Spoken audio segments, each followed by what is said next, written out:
I wanted to give the mayor an opportunity. The mayor is going to give us some remarks before we get started.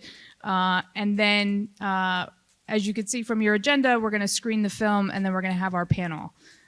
As many of you know, United Way of Greater Newark has been involved in literacy since 2012 when we partnered with the Campaign for Grade Level Reading. But as I said, for 35 years, we've been doing Celebrity Read. Some of you may remember a program called My Very Own Library. We ran that for 10 years as well. So any of you who are connected to large funders who want to fund that again, please feel free to reach out. Where's Rob? Where's Craig? There he is. But this is, one of the most important things that we can do for our children is to make sure that they learn how to read. They learn how to read on grade level. And that's why we wanted to do this. It's a call to action for us to really start to have more of that conversation across the city. So with that, Mayor, I know you wanted to come and give us some remarks, so thank you, and I'll step out of the way.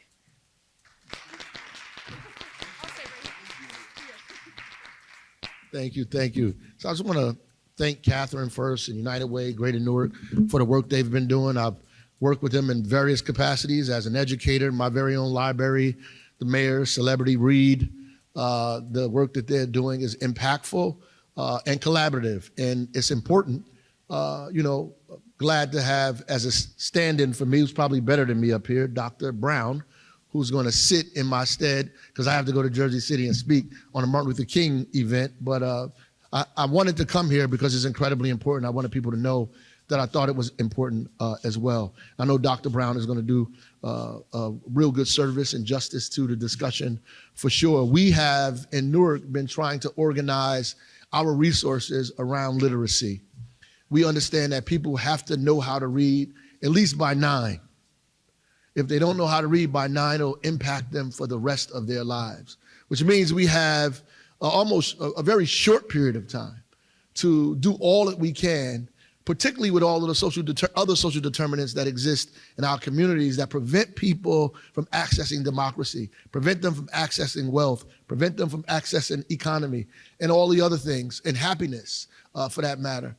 We want to intervene in that very, very early because we see the results of illiteracy in our community, the deep and heavy generational results of that. Not just about I can't help my kids with their homework, but also the conversation I just had with Dr. Wells, my ability to think about complex matters and complex issues, my ability to solve problems, my ability to understand the world around me, my ability to actually participate in a democracy on a social media where information is coming at me 10,000 times a minute. How do I, take that information in? How do I consume that and understand it? And it's important. So we have a lot of work to do, a lot of work to do. And I want to thank Steph Curry, my man, It's my team, Golden State. That's my guy, him and Aisha Curry. I appreciate both of them for putting their name, their celebrity, and their resources behind educating people around the importance of literacy, adult literacy for that matter. But it starts as we are babies. And so there's a lot of work we need to do for families who are trying to get their kids to learn how to read. God bless you all. Enjoy the event this evening.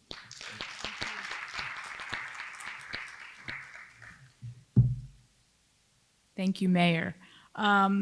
We really appreciate him being here and just want to echo what he just said around the importance of literacy. We know this.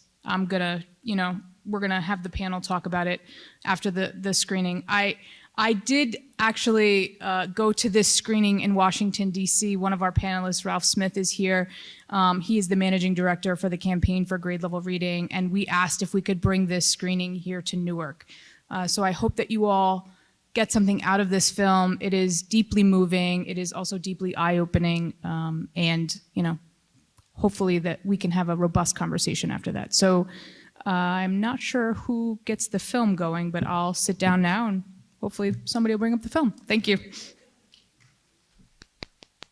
Okay, so I'm going to introduce our panelists, and then we're going to have some questions, and then we'll do a Q&A from the audience. So first we have Dr. Rogers, who's currently the Vice Chancellor of Interprofessional Programs at Rutgers Biomedical and Health Sciences. She is a professor at the Department of Family Medicine and Community Health at Robert Wood Johnson Medical School. Prior to her appointment as Vice Chancellor, Dr. Rogers was the Executive Vice President for Academic and Clinical Affairs at the University of Medicine and Dentistry of New Jersey from 2006 to 2013. She also served as the 5th and final president of UMDNJ from January 2012 to July 2013. So what I know is she currently also serves as the chair of the Greater Newark Healthcare Coalition Board of Directors, and she chaired the steering committee for the Believe in a Healthy Newark initiative. So welcome, Dr. Rogers. Thank you.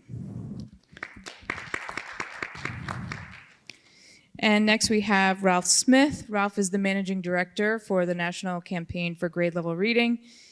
He serves as the founding managing director for the campaign, which is a network of more than 350 communities representing 46 states, the District of Columbia, Puerto Rico, the U.S. Virgin Islands, and Canada. There's over 5,200 local organizations, including our United Way, and more than 500 state and local funders, including over 200 other United Ways. Ralph is previously the executive vice president for the Annie E. Casey Foundation, and he led the Making Connections initiative, which was a comprehensive effort to improve outcomes for children by strengthening families and neighborhoods. Ralph has an extensive biography. I'm not going to read the whole thing, so just to give you a sense of who he is. And then we have Paula White from New Jersey Can, give it up for her. Paula's a career educator. She's taught elementary grades, founded and led a public charter school, and served as the New Jersey Department of Education's Chief Turnaround Officer in charge of public school improvement statewide. She's led chapters of 2 national education nonprofit organizations. She's appeared on various news, television, contributed to many print publications, and she led the first cross-sector team on chronic absenteeism in New Jersey. And her work elsewhere has resulted in broad policy changes, including universal dyslexia screening for K through 2 students and the expansion of restorative justice programs in public schools. So clap for Paula. And then we have Dr. Charnay Brown, who is clap for her, who is the city's chief education officer, and she has been a staunch educator within urban communities for the last 28 years. She passionately served the Newark Public Schools for 21 years as a teacher, department chairperson, vice principal, and the last 8 years as principal of an urban high school. And during these years, she was able to actualize her dream of encouraging youth, developing teacher leaders, and building leadership capacity in administrators. So just give a round of applause again for our panelists. And as you can imagine, they do all have extensive biographies, so please feel free to look them up as well. All right, so this is a deeply moving and powerful film. I know I was struck by it. I know our panelists were also struck by it. So I want to start by asking Dr. Rogers to talk to us a little bit about adverse childhood experiences. We saw a lot of trauma in this film, so could you enlighten us on this? So in 1999, a researcher named Folletti worked with a group of patients in Kaiser in Northern California. And it's important that you keep in mind it was a Kaiser population, because this is by and large an insured population, and found that people who had extensive amounts of trauma in childhood had significantly worse health outcomes. And those who had 6 or more what we call ACEs, adverse childhood experiences, on average lived 20 years less than those who did not have such levels of trauma. So the kind of trauma we're talking about are the things you can imagine, right? So physical abuse, sexual abuse, emotional abuse, physical neglect, emotional neglect. But also included on his list were things like having parents who were divorced, having a parent who has a mental illness, having parents who have a substance use disorder, having a parent who was incarcerated. What Folletti and his team missed, that we have subsequently added as a major source of trauma, is poverty and racism. Because both of these things, without question, are also adverse childhood experiences. And one of the things I want, particularly because I'm a family physician, that I want to remind all of you of as you think about this film, because obviously this film in many ways is incredibly painful. But what it is also a reminder that millions and millions of people live this way in this country. And I want you to think about the adults that you saw and be reminded that at one point they were the children experiencing significant trauma. And so you also saw both young children in this film living with trauma, and you also saw the results of childhood trauma displayed in many of the parental figures that were in this film as well. So I just want to kind of piggyback off of what Dr. Rogers was saying. And I know that, Paula, you've done a lot of work around the data for literacy rates across the state. Can you talk about what that data tells us, and if you've looked at the correlation between those literacy rates and poverty? Good evening, everyone. Is my mic on? Yeah. Yeah, Now it okay, is. great. Good evening, everyone. And, you know, before I respond to that, I just want to take a moment to honor so much of the pain that was reflected on the screen, and thank you, and how that might, you know, just be showing up for us, you know, whether just living vicariously through that pain, thinking of a former student, thinking of a parent, thinking of a friend. So as I speak, feel free to take some cleansing breaths, breathing in slowly on 5 and out slowly on 5. If you do that about 5 or 6 times, it does have a physiological effect. And I did that before coming on this stage. And so what I will say is that statewide, our data, if we want to focus on 3rd grade, which I think is instructive, is telling us that we're not in good shape, right? We are less than half of our students, clocking in at about 46% of our students, are reading at grade level in the 3rd grade. And you heard Steph Curry's voice when he talked about what that implication is. Social reproduction does not have to be inevitable, but far too often it is. And so the reality is, one of the reasons that we get, that we have a problem in New Jersey is because we consistently rank by various kinds of metrics, and I won't get into them here, that we rank either number 1 in education in this, you know, in the country, or number 2 or number 3. And so every governor will talk about that. Every, you know, person will talk about that. You know, I would talk about it too. But what it does is that it obscures the reality of how the impact is felt for individual students, for pockets of people in various places, for people living in poverty. And in the state of New Jersey, you know, race overlaps with poverty to an extent that it's almost a proxy for poverty in certain instances. And so very often when we see the depressed scores of Black and brown children, what we, you know, as Dr. Rogers so eloquently stated, there's no question that racism is a confounding factor in deep and abiding ways, but then that's also true that what you might be seeing sometimes is a proxy for poverty. And so what I will say is, you know, if the Knicks, and I have to say the Knicks because that's my husband's team, I can't say any other team, but if the Knicks were to walk in here and then we were to do the average,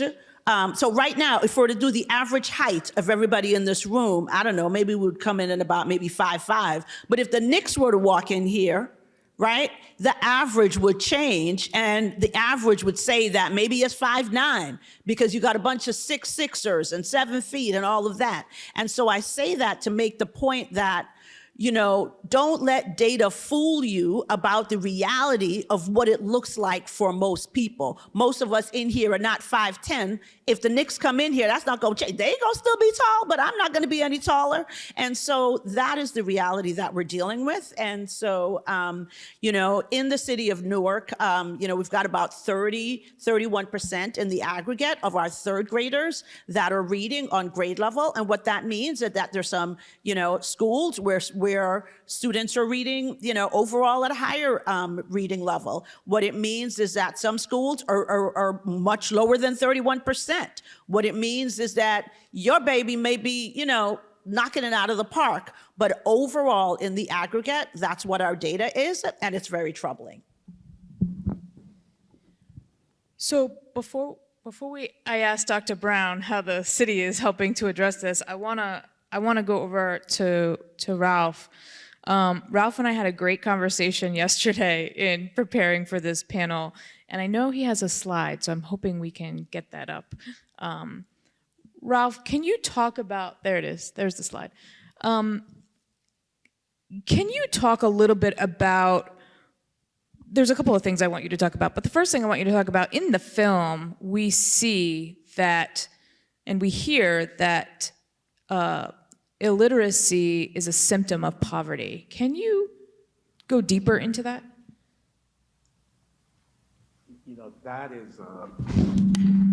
That's an invitation I can't resist. Some of you know a bit about the Campaign for Grade Level Reading. Well, what always surprises people is when they look at our mission. Because our mission, it explicitly says that we are organized to disrupt generational poverty. The Campaign for Grade Level Reading mission is not around literacy. It is around disrupting generational poverty.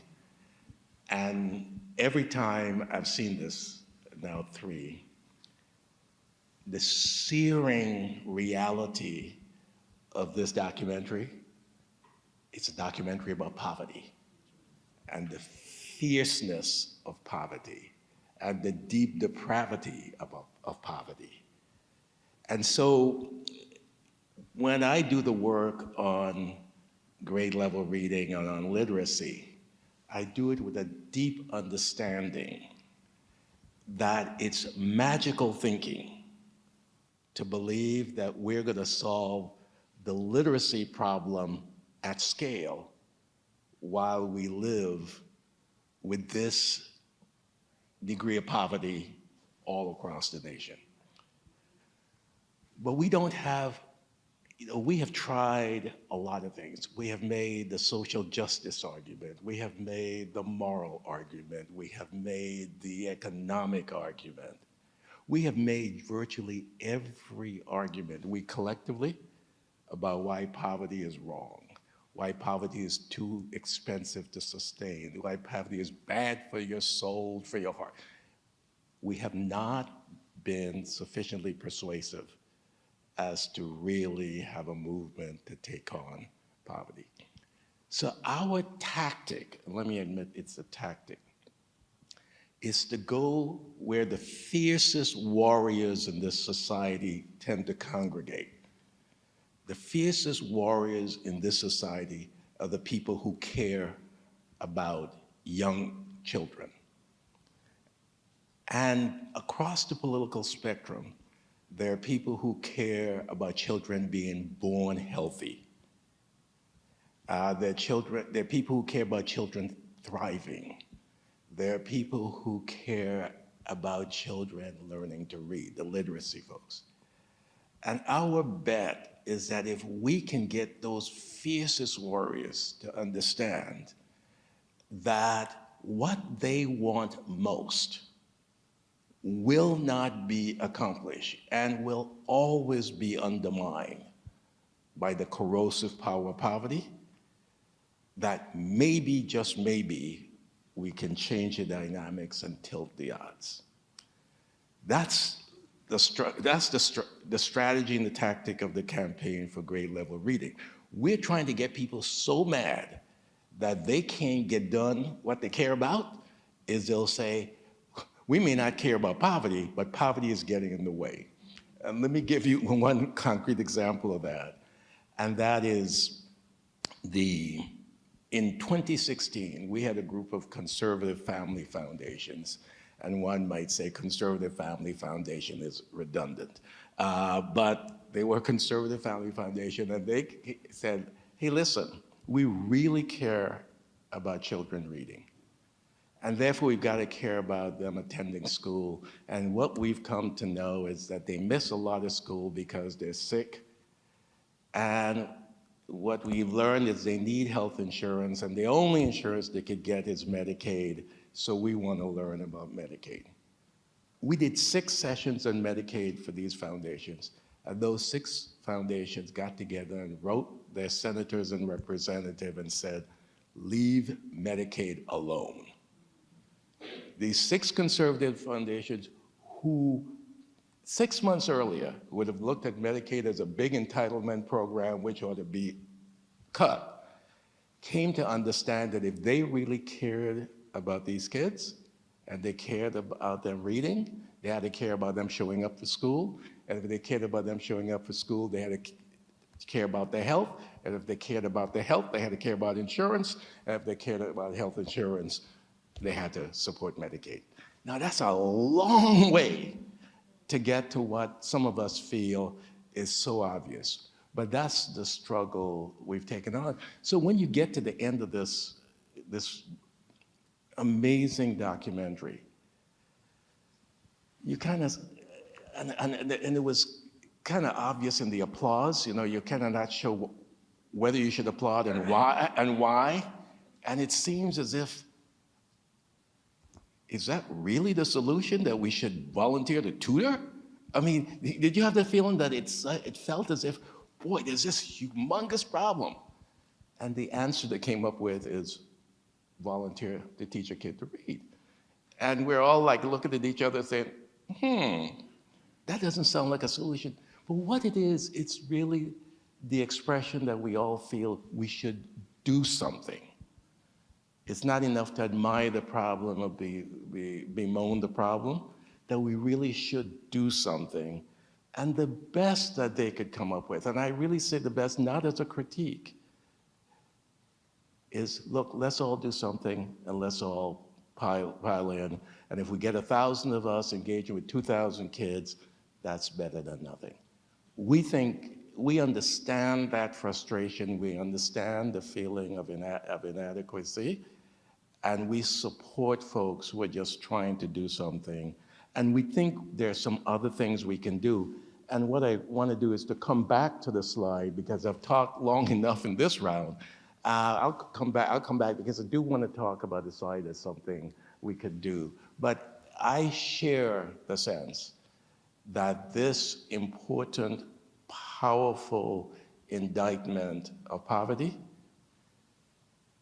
kind of falls off the edge if the only thing you can do is volunteer to teach a kid to read. I just want to give a little data so that we put this in context for New Jersey. So in the state of New Jersey, 1 in 4 Black children under the age of 5 live in poverty. 1 in 5 Latino students under the age of 5, children under the age of 5, live in poverty, compared to about 1 in 12 white kids who live in poverty, compared to about 1 in 18 to 19 Asian kids who live in poverty. What we also know is about 1/3 of African-American families live in poverty in New Jersey compared to 1/10 of white families who live in poverty, just to give some perspective of what we're talking about. So piggybacking off that, Paula, what does the data tell you about what Dr. Rogers just reflected, right? Which is like, here's the breakdown of students by age, by race, living in poverty. What does that tell us about the literacy data?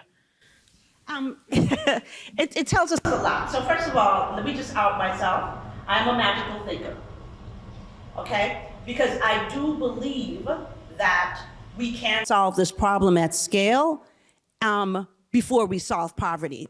And if I didn't believe that, you know, and I need my magical thinking, so do not disabuse me of this notion, because I will not wake up in the morning. I'll wake up in the morning, I'll think about the problem, and I'll pull the covers back on over my head. And so I am a magical thinker, but I have a little bit of data to go with that. Tentavious, I won't say his last name, because, you know, the Google is out there, was the smartest child that I have ever taught.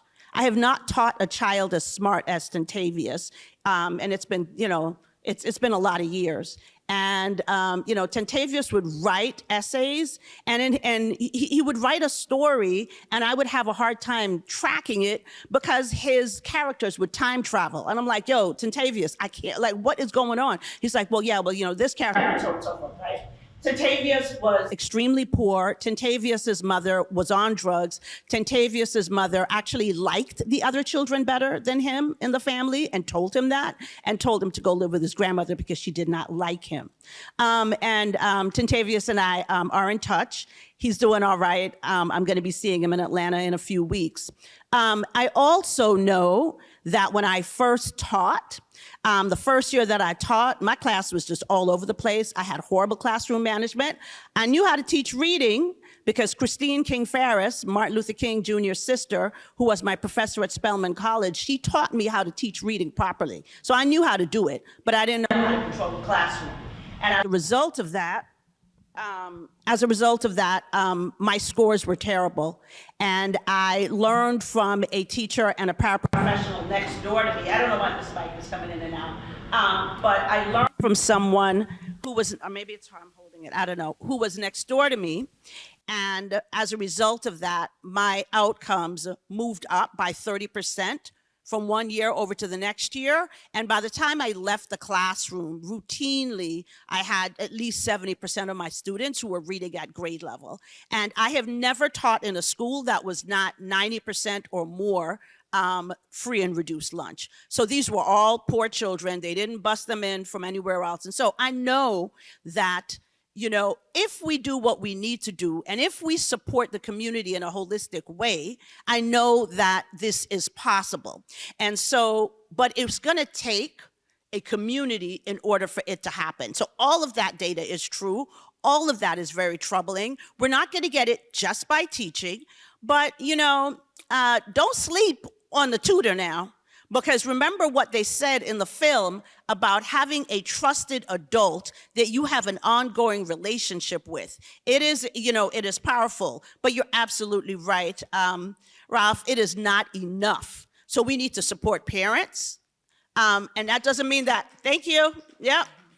We need to support parents. We're not going to turn them into reading teachers tomorrow morning, nor does that need to happen. But there are things that we can do to support parents in tangible ways that can really help to solve this problem. We need to make sure that teachers know how to teach reading, because my professor taught me how to teach reading. A lot of teachers pay good money paying student loans right now for a degree for a school, a college or university that did not teach them how to teach reading effectively. That's a problem. So while poverty exists, I think that we also need to focus on the locus. Focus on the locus of our control. There are a whole lot of things that we cannot control, and there are things that we should be doing simultaneously as we are trying to teach these children how to read. And we damn sure need to work on eradicating poverty. It is obscene. It is obscene what people are going through in this country. And I am a new American. I became a citizen on September 25th.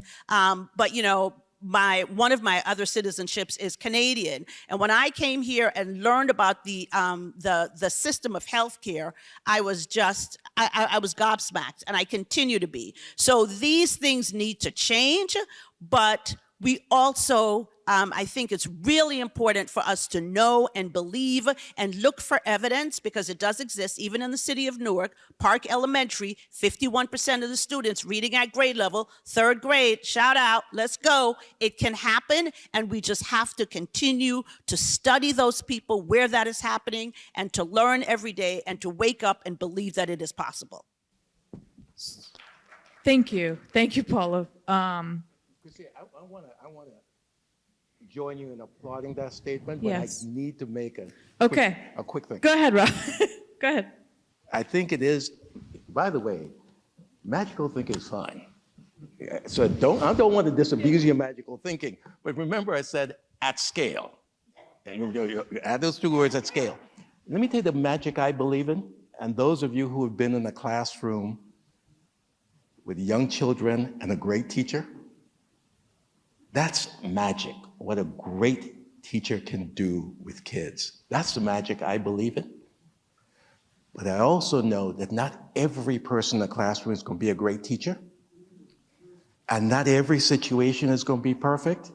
And we've got to build systems where ordinary people, well-trained and well-intentioned, can actually succeed. We can't keep systems where heroic action can make it. We've got to build it so ordinary people can succeed. So my thing is, do the magical thinking, but there's a lot of work to do, and that scale is the important thing, because it's not about the kid. And the reason why tutoring and all these things that we do, because we've got to keep reminding ourselves, reminding each other, and reminding the world, this is not about the kid. You put that kid in the room with a great teacher and the right set of circumstances, and that kid will shine. It's not about the kid, it's about the adults and the systems that we have built and the systems to which we are committed to sustaining. It's about us, not about the kids. And I really think what I love is magical thinking, because you help to get us to imagine the other side. I'm working to get us there. So this is a really powerful conversation. I want to ask Dr. Brown, you spent a lot of time in the classroom. You're now working in the mayor's office. Can you talk to us a little bit about how you and the mayor set the city's agenda for addressing this issue in City Hall versus the district?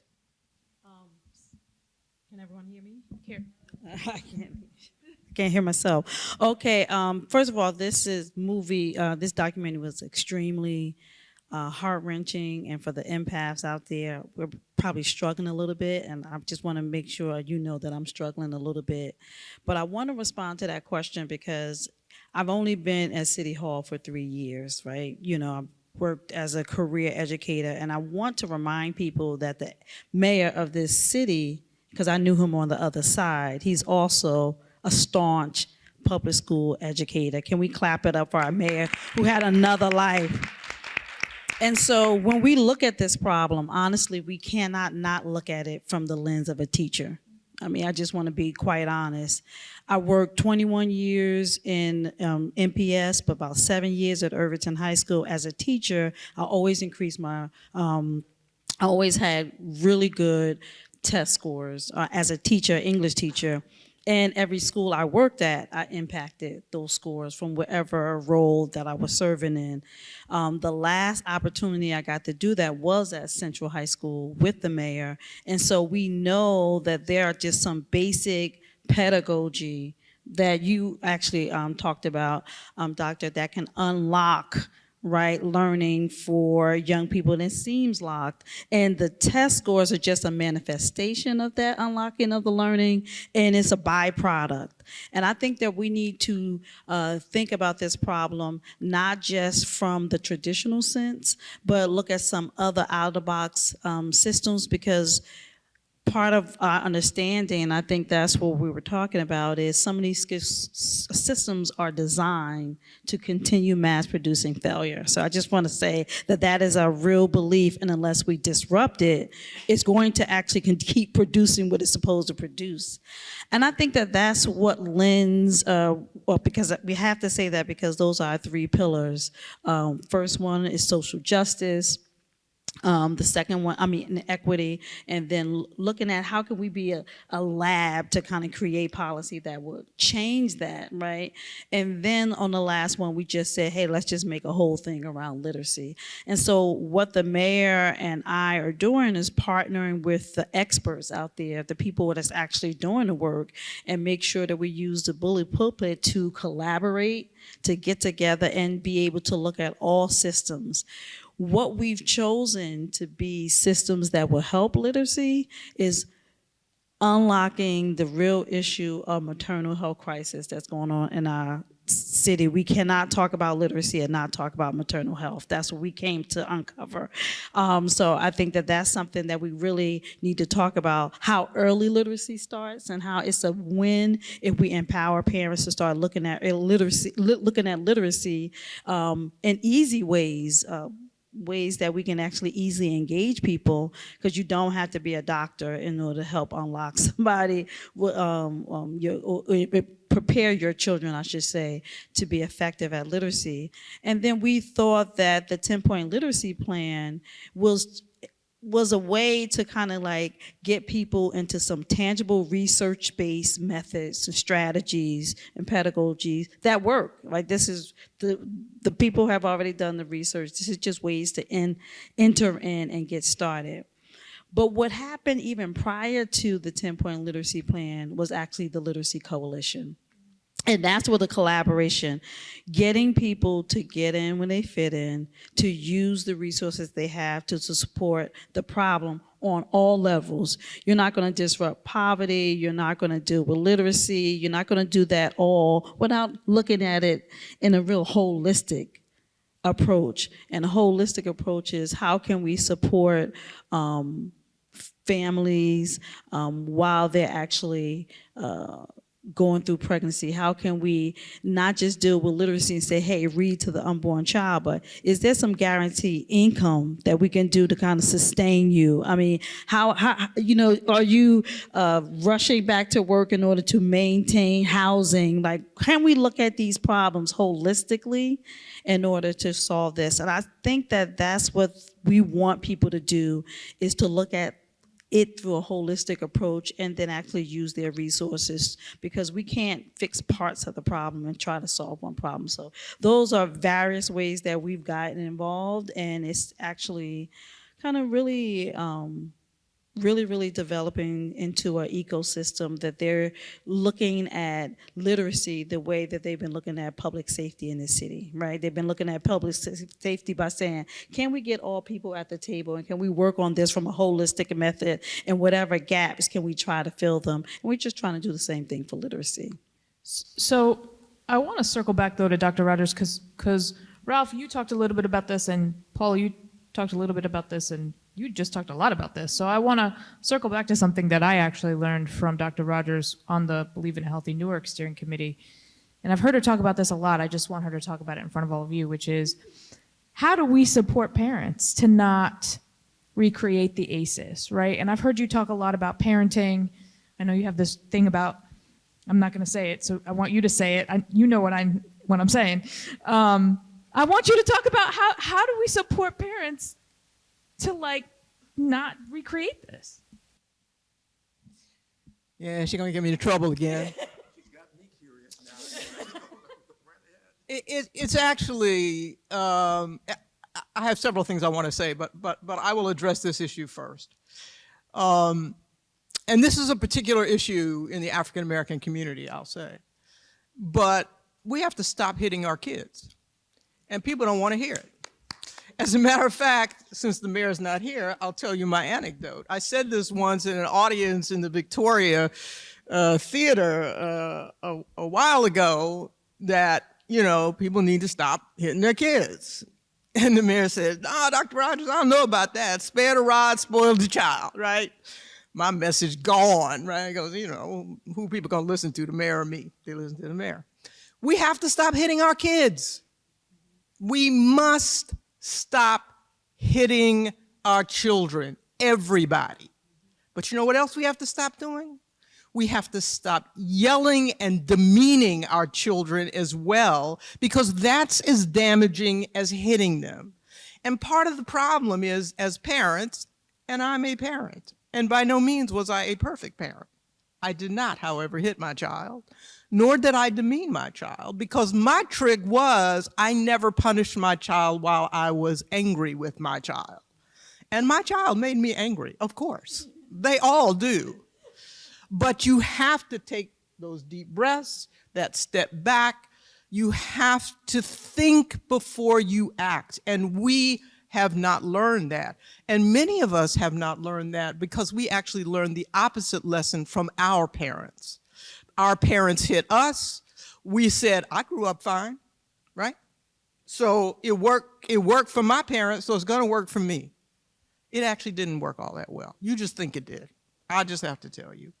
But it's a very, very, as a family physician, it's one of the most difficult things. I had to work with the families I cared for over many, many, many years to get people to stop hitting their children. And so I want you to help me spread that word. And you too will get yelled at when you say it, but hang in there. But I want to say a couple of other, it is so perfect that I'm sitting between these two people, because I tell you why. The data is extremely, extremely clear about the importance of a caring adult in the lives of children who have experienced ACEs. Extremely clear. And so it does, as you know, make a difference when you are that tutor, not so much that you're teaching the kid to read, although obviously that's very helpful, but mostly you're sending a message to that child. I value you. I have faith in you. I believe you can be someone in this world, right? And oftentimes parents don't have that ability. But the flip side of this, I'm watching the news this morning, and apparently we just launched 2 satellites that are both going to land on the moon so that we can see if we can find food and water on the moon. We're also about to send a rocket into space to try to find or land on the ice moon of Jupiter, right? We have billions and billions of dollars that we're spending on that, and we will not eliminate poverty in this country? Are you kidding me? Every one of you, everyone in this room needs to commit themselves to being willing to be ambassadors for the elimination of poverty in this country. And what does it take? It takes being willing to say it.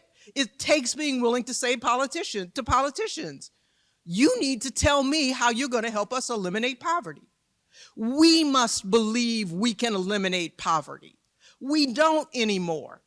We don't. We sit here and we say, oh, isn't it terrible that these people are poor? As if we don't know how to solve the problem. Guaranteed basic income, guaranteed adequate nutrition, guaranteed housing. We are the richest country on earth. You know what? Elon Musk doesn't need to have $400 billion.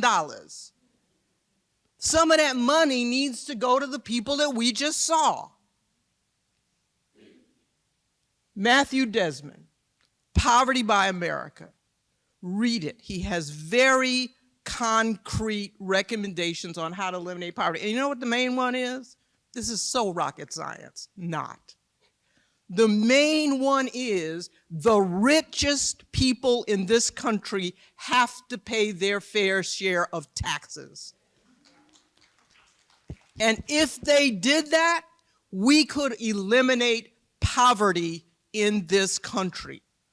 And we must all agree that that part of our magical thinking will be that we can have a country where no one experiences the kind of poverty that we just saw on this screen. So, I did not pay her to say that, Ralph. I promise. But Ralph said, I want to talk about poverty. I would have paid her to say it. But Dr. Rogers, you bring up some really key points, right? This is not just about literacy. This is clearly about all of the systems, and you talked about this, Dr. Brown. This is about all of the integrating systems, right, that bring us to this. And what I was so struck by after I saw this is everywhere. This isn't the Bronx. This isn't just in LA. This is not just in Mississippi, right? This is everywhere, and you see how it manifests in different places. Dr. Rogers, when you said, when you were talking about, there are people who think they don't have trauma. That woman clearly thought that, we talked about this. This woman clearly thought she had not been traumatized by her stepfather locking her in her room for a week with her bed, right? That is clearly a traumatic thing. But Ralph, I want to come back to you because I know we have your slide. So if we could have the slide come back up, I want you to be able to talk through this as well. Talk us through this. The challenge always is, so what do you do tomorrow? Because we have these conversations. And what we've tried to say is, here's something that we can do together. And the proverb about how are the children? Question, we say, let's narrow it. Let's talk about how are the kindergarten children in your city and in your school district. Let's just get down to the kindergarten children. And the whole thing about you should have a good story, but the good story should always have a good data point. And if you've got a good data point, you tell a good story about it. Here's what we've been using to help folks figure out what you could do tomorrow. And this is some data that we began to gather more than 10 years ago when we asked school districts in our network to respond to something we were hearing. And people were saying, you're focused on third grade reading, and third grade is much too late. You should be talking about kindergarten. So we went out and began to ask, and the researchers were saying, nah, that's not really true. And why are the researchers saying that for the most part? It's because they don't have good enough data before third grade, because they depend on NAEP, and this is like the problem is, the whole story of looking for your keys where there's light rather than where you lost them. Well, the researchers were looking for the keys where there was light rather than where. But the practitioners kept telling us. So we encouraged some school districts to go look at their own data. And what they came back with was basically the children who leave kindergarten in the fourth quartile never escape the fourth quartile, and they're in that fourth quartile in fifth grade. So we finally got some researchers to pay attention, and this slide comes out of Charlotte, North Carolina. But what we've been encouraging is school districts around the country and people, go look at your own data. Look at the data here in New Jersey, here in Newark, and elsewhere. And what we find, when you look over in the left, you see that at the beginning of kindergarten, at the very beginning of kindergarten, there's a 6-point gap between kids of economically challenged families and their better resource peers. That 6-point gap is there on day one. Poor kids begin behind. And there are lots and lots and lots of reasons for that, and we could talk about it, but we all know a lot of those reasons are poverty related. It's about families that have housing insecurity, income insecurity, who are exposed to ACEs, lots of stuff these kids bring to school. And that's concerning. But take a look at what happens by the end of kindergarten. By the end of kindergarten, that gap doubles. The gap goes from 6 points to 11 points by the end of kindergarten. And when you say by the end of kindergarten, we need to remember that's 10 months later. It should scare the hell out of everybody that the gap doubles in 10 months. But the data are pretty clear. I really encourage you to say, what's the data in Newark and in New Jersey school districts? But look at what happens at the end of kindergarten also. That gap, as the practitioners were telling us, persists through the end of 5th grade. So we know at the end of kindergarten which kids will miss the 3rd grade reading milestone. We know for sure. We know who they are, we know where they live. And the question is, what are we doing about that? And we've been encouraging folks to go just get the data points and say, what are we doing? Can we figure out how to close that entry gap? And it means we're going to have some uncomfortable conversations with the folks who keep saying they're birth to 5. We spend a lot of resources, let me quickly say not enough, we spend a lot of resources on a lot of organizations doing work on young kids. We still have a 6-point gap, and I'm a lawyer, I could defend them. I could defend some of that, but we have got to begin to push for better results, narrower gaps, and more accountability. We've got to push for that because beginning with 6 is much too much to ask teachers to overcome. We've got to understand that we can't blame schools and blame teachers for that gap doubling. That gap doubles in part because the kids show up to schools with a lot of undetected, untreated health and other challenges. For the first, they show up without knowing if they need glasses or hearing assistance, and they show up not often enough. Chronic absence in kindergarten is higher than in any place else. And in part because parents are sort of getting accustomed to disrupting childcare arrangements, lots of reasons. But the kids who need school the most are getting the least schooling. And so when they get to the end of kindergarten, they're much, much farther behind. And what happens when that kid goes to 1st grade?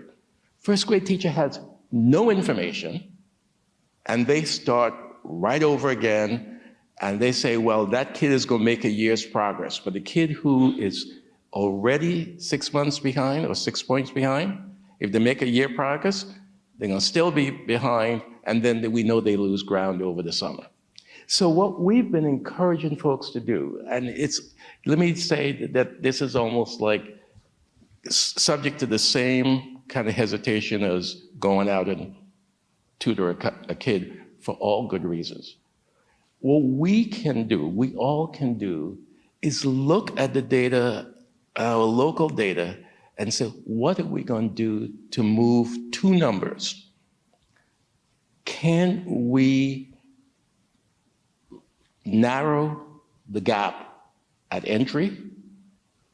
And can we slow the pace of growth during the 10 months of kindergarten? What will it take here in Newark or anyplace else to deal with 2 numbers for this group of kids who are entering school this year and next year and the next? See, this is the campaign. We have to kind of come up with something concrete that you could do.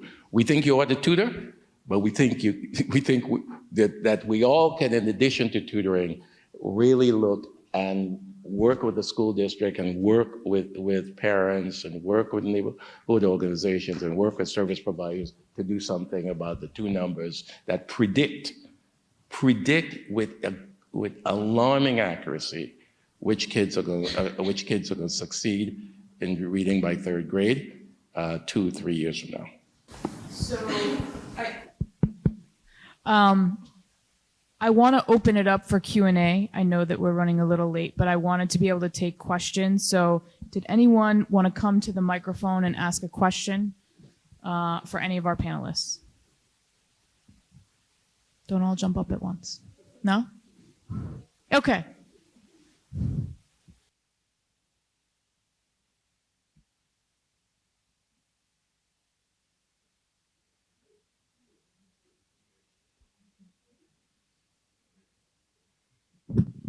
Good evening. So my name is Chanel Duns. I don't have a PhD in anything. I am a parent. I do work in this community closely with a lot of people that's here. For me, I think I have a different take on the movie. I did not like it for a number of reasons that we're going to debrief with a number of people later on. The question is, how do we get more regular folk like Chanel in this room to hear these conversations, and then to have a call to action to take back to the community to be more impactful?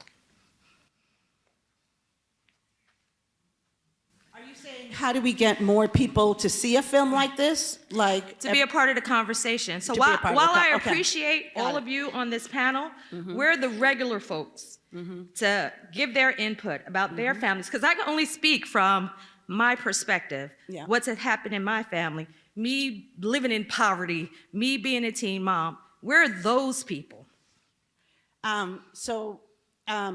Thank you for that question. I think it's important, and it speaks to what we were talking about things that we can do with parents. So, you know, I'm not saying that this would necessarily be a great film to show parents because, you know, I only watch Hallmark movies, you know, whatever. But, you know, because I want to be happy. But, Right, right. what I will say is that we can have pointed conversations with parents about some of the challenges that were presented in that film and about some of the concrete things that they can do. Because one of the things, you know, as Ralph speaks so eloquently about the poverty issue, is that people who are poor are generally people that we don't feel that we need to be accountable to. And so, what we know is that in Montclair, you know, children are doing well, and Montclair, you know, Rob, I don't know if you know about Montclair, but very wealthy community here in New Jersey. Yeah.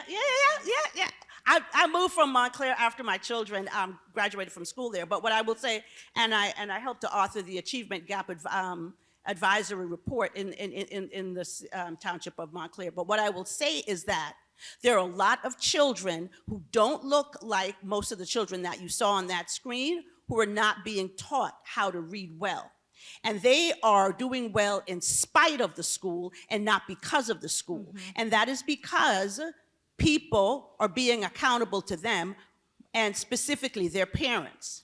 Now, you had a lot of problems in that film, but one thing you did not see, and fight me on this, you did not see a parent who did not care about their child.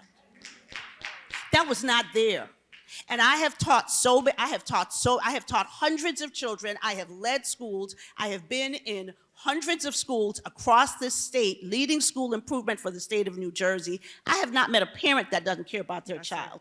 But the difference between that parent and the parent in Montclair is the parent in Montclair knows what to do. Because everybody calls, who at the tutor shack is the right tutor for this? Who at the tutor shack is the right tutor for that? Why? Because you got $85 an hour that you can pay for a tutor. And so don't tell me tutoring doesn't work, because if it doesn't, then why the rich kids paying for it?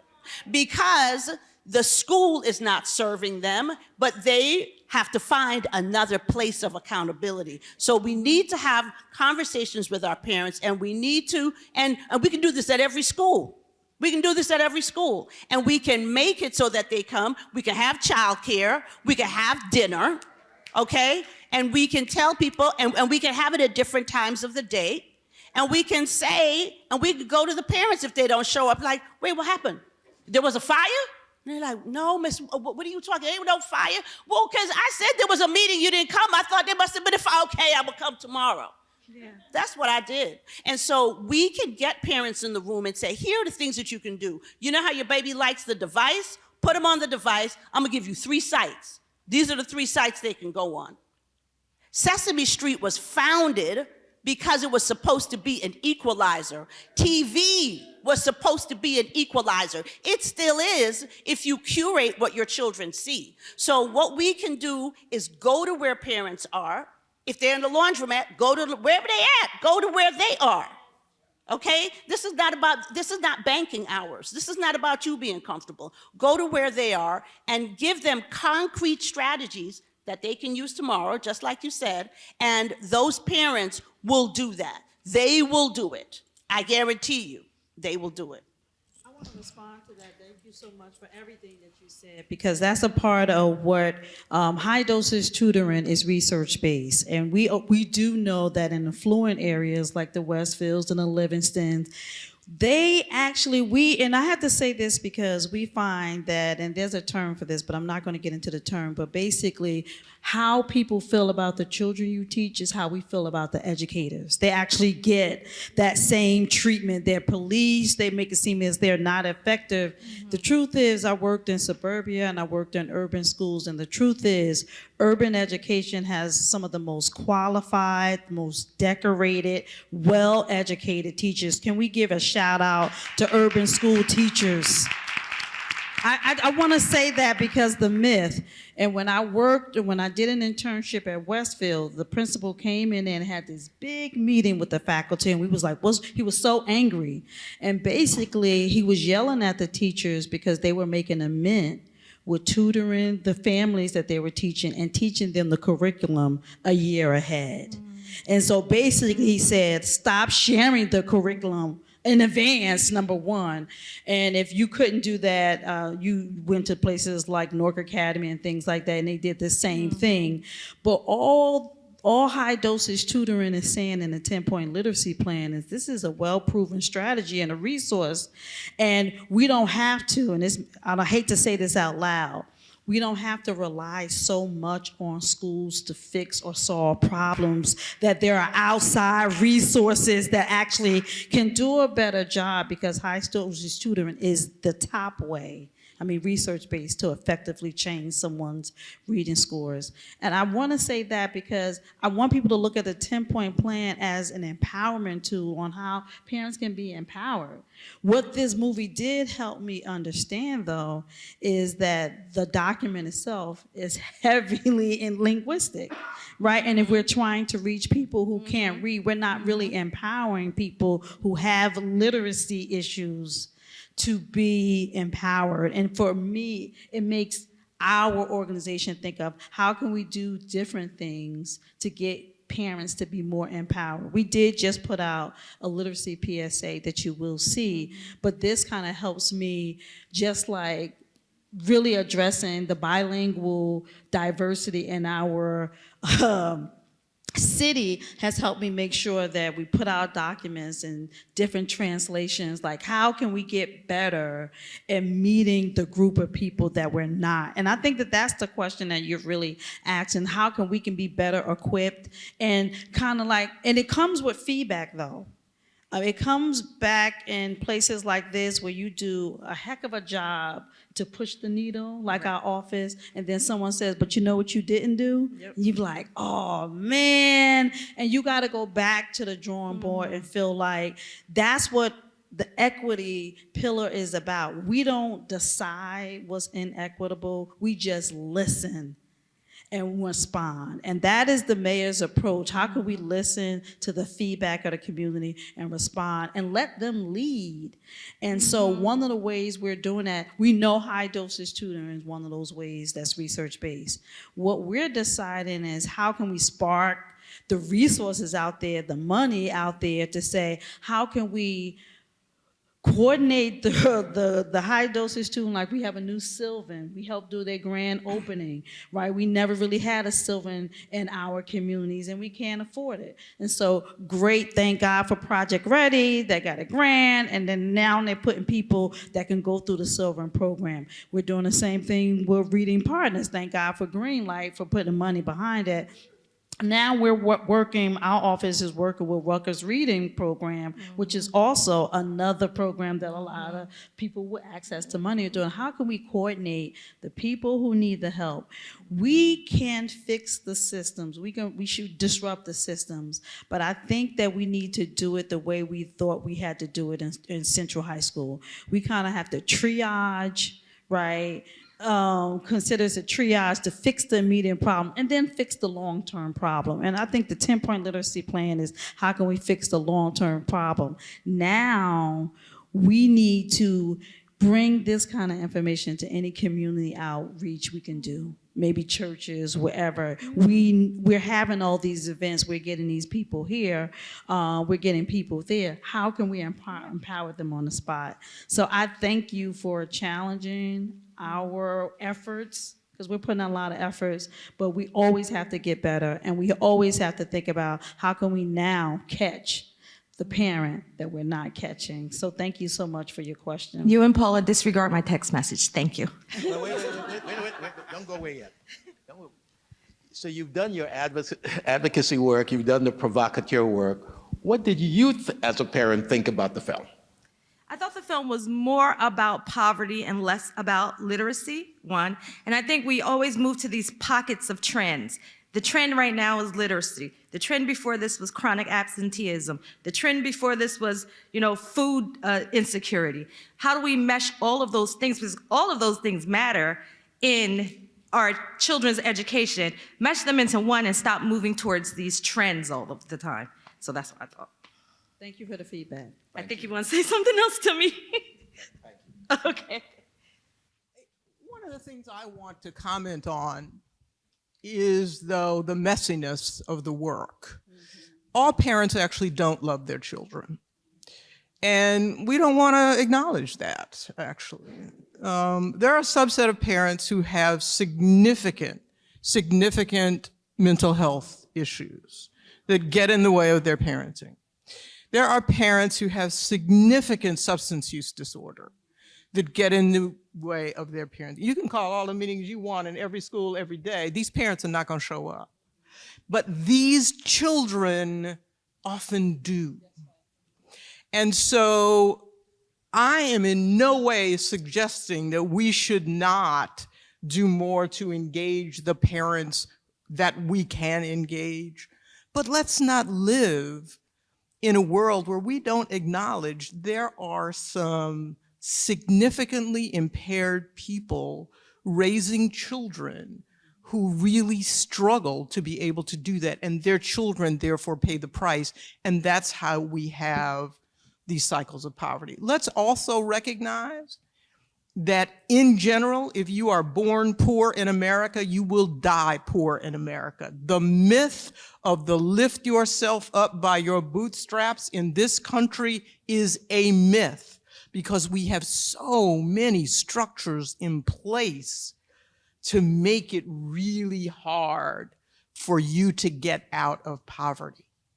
And thank God, we all know stories of people who have gotten out of poverty, but the majority of people living in poverty in this country do not get out of poverty. The last thing I'll say is I spent my entire career working with under-resourced populations. These folks were my patients. These were my patients.